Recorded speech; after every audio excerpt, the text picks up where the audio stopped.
All right, so let's look at how we can interpret different bond angles using VSEPR. And so here's a very simple example. If you consider nitrogen dioxide, that's a linear molecule, right? If you have no lone pair there, and that has a steric number of 2. Once you go to something that has a steric number of 3, where you have another lone pair here, now you're going to have bent, right?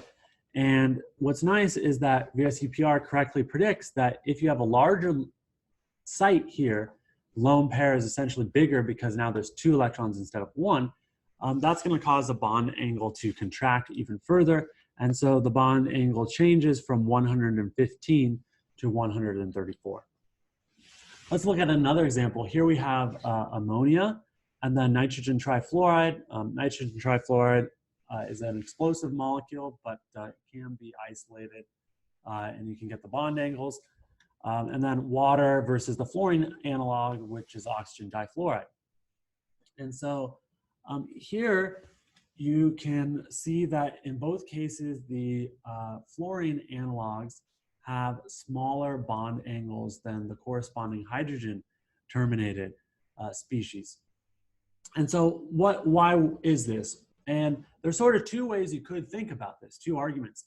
You could think about sterics, and sterics would give you the wrong answer, actually, if you went down a steric line of thinking, because sterics would say your fluorine ligands are bigger than your hydrogen ligands. So if your fluorine ligands are bigger, they should take up more space and then sort of push out and cause a bigger angle for the fluorines. But that's not what is experimentally observed.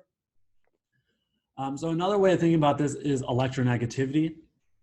And so we know that fluorine is the most electronegative element that there is. And so what is that going to do? That's going to pull electron density away from the central atom, right, in all these cases. And if it does that, that's going to essentially create less electron density on the central atom, okay? And so that's going to cause things to expand. Okay, that would cause things to contract because it's effectively giving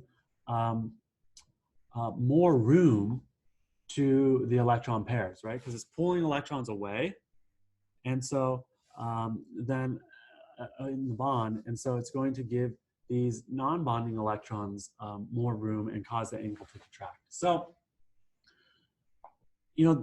don't worry too much about the logic of these sorts of things, because what I want to just highlight here is that sterics and electronegativity give opposite predictions. And only one prediction, in this case electronegativity, is correct, right? That, or how should I say it? Not correct, it gets the correct trend. It makes the right prediction. But they're conflicting predictions. And so it's hard to know beforehand which one to use to make your prediction, right? And in fact, with VSEPR, there's no way to know which effect, the steric effect or the electronegativity effect, would be more important, okay? Here's another example.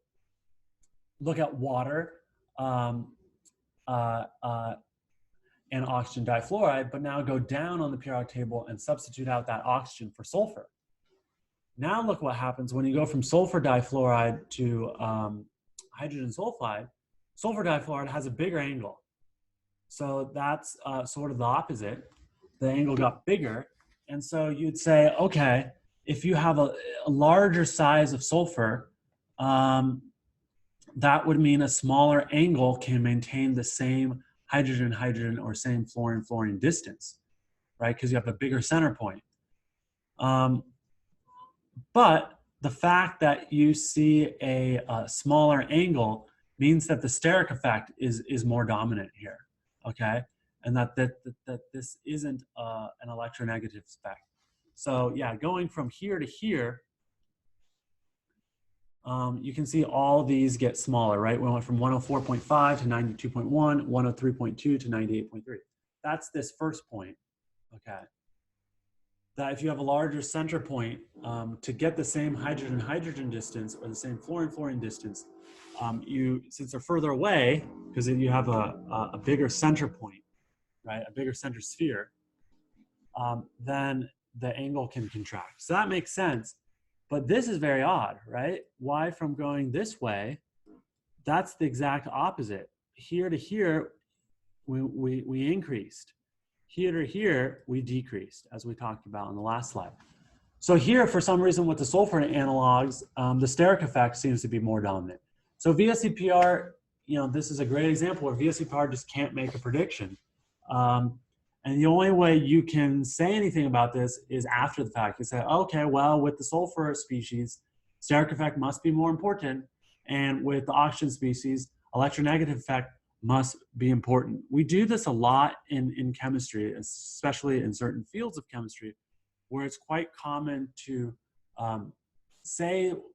explain something only after having looked at the data, which is fine, of course.